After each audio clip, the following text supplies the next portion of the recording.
лица се обвинети во врска со смртта на пејачот на One Direction Лиам Пејн, објавија аргентинските власти. Пејачот почина на 16 октомври откако падна од балкон на третиот кат во хотел во Буенос Ајрес. Човекот кој го придружувал е обвинет за напуштање на лице што резултирало со смрт и снабдување со дрога, соопшти Националното кривично обвинителство. Вработените во хотелот се обвинети и за снабдување со дрога.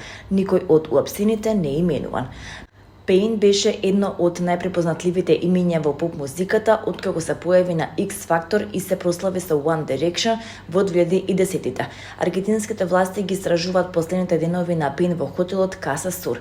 По смртта на пејачот, полицијата пронашла супстанци во хотелската соба и уништени предмети и мебел.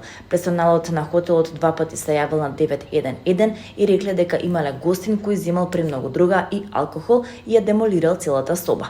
Во четвртокот на 7 ноември јавното обвинителство соопшти дека токсиколошките тестови во неговиот организам откриле траги од алкохол, кокаин и антидепресиви.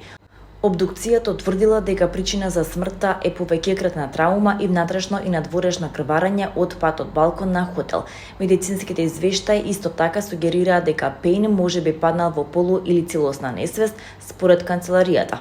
Ова ја исклучува можноста за свесен или доброволен чин на Пејн, вели обвинителството, и заклучува дека тој не знал што прави. Властите извршија претреси во 9 домови во Буенос Ајрес и продолжуваат да го истражуваат скршениот лаптоп и другите запленети уреди на Пејн.